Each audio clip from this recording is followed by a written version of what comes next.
नमस्कार, प्रणाम सभी शिक्षकों और भावी शिक्षकों को। एक नया आयोग का गठन होने जा रहा है। इसका प्रस्ताव पारित हो गया है। अगर इस पर मुहर लग जाती है तो आने वाले दिनों में जो परीक्षाएं होने वाली हैं, हर एक शिक्षक भर्ती की बात हम कर रहे हैं, चाहे वो प्राइमरी शिक्षा हो चाहे उच्च शिक्षा हो, सभी की भर्ती यही एक ही आयोग करेगा। आइए इसके बारे में कुछ खास बातें जान लेते हैं।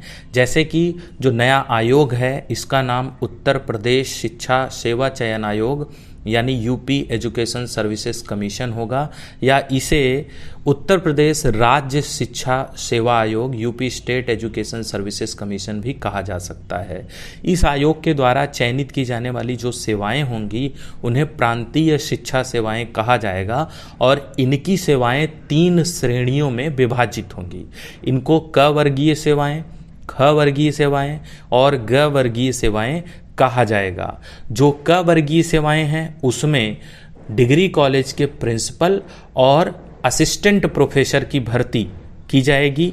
जो ख वर्गीय सेवाएं हैं उसमें माध्यमिक शिक्षा से संबंधित, मतलब जो इंटर कॉलेजेज के प्रिंसिपल लेक्चरर यानी पीजीटी और असिस्टेंट टीचर यानी टीजीटी होंगे, उनकी भर्ती की जाएगी। जबकि ग वर्गीय सेवाओं में प्राथमिक शिक्षा यानी प्राइमरी एजुकेशन के जो सहायक अध्यापक हैं उनसे संबंधित नियुक्तियां की जाएंगी। इसमें और भी कुछ बातें कही गई हैं जो बहुत हम लोगों से रिलेटेड तो नहीं है। अब डायरेक्ट जो इसमें चतुर्थ चैप्टर लिखा है यानी नियुक्ति और परीक्षा की प्रणाली जो है उस पर बात कर लेते हैं। तो क वर्गीय सेवाओं में हमने आपको पहले ही बताया कि जो डिग्री कॉलेज के प्रिंसिपल और असिस्टेंट प्रोफेसर हैं उनकी भर्ती होगी। तो इसमें पेपर कैसा होगा?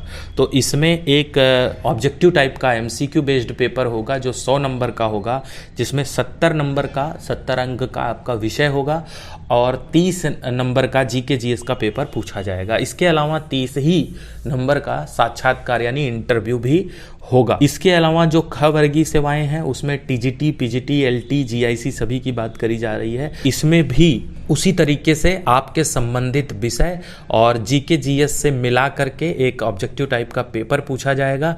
इसके अलावा साक्षात्कार यानी इंटरव्यू भी होगा। यहाँ एक जो सबसे बड़ा परिवर्तन देखने को मिल रहा है, इसमें लिखा गया है कि यही अभ्यर्थी यदि प्रशिक्षित स्नातक अथवा राज्य सरकार द्वारा अन्य एलटी ग्रेड की योग्यता धारण करते हैं तो वे उस पद के लिए भी इसी लिखित परीक्षा से अर्ह होंगे। यानी जो जीके जीएस का पेपर होगा और उनके सब्जेक्ट से रिलेटेड जो एक साथ पेपर होगा उसके अलावा इंटरव्यू भी होने वाला है, तो वो सभी के लिए है।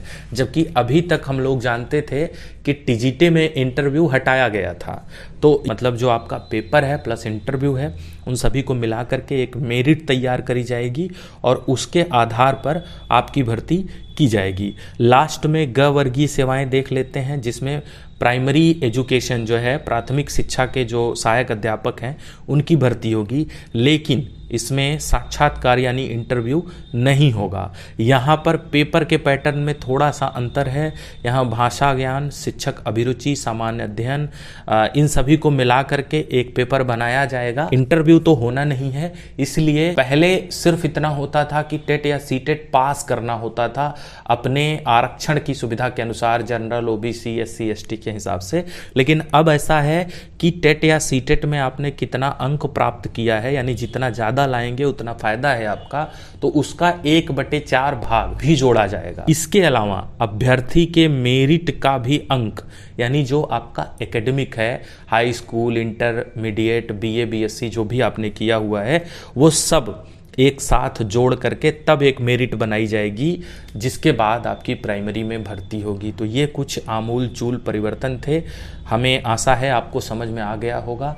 फिर भी इससे रिलेटेड अगर आपका कोई क्वेश्चन है तो नीचे कमेंट करके पूछिए, हम आंसर जरूर करेंगे। इसी तरह चैनल से बने रहिए। तब तक के लिए be different, be unique, be yourself. आप सभी का धन्यवाद।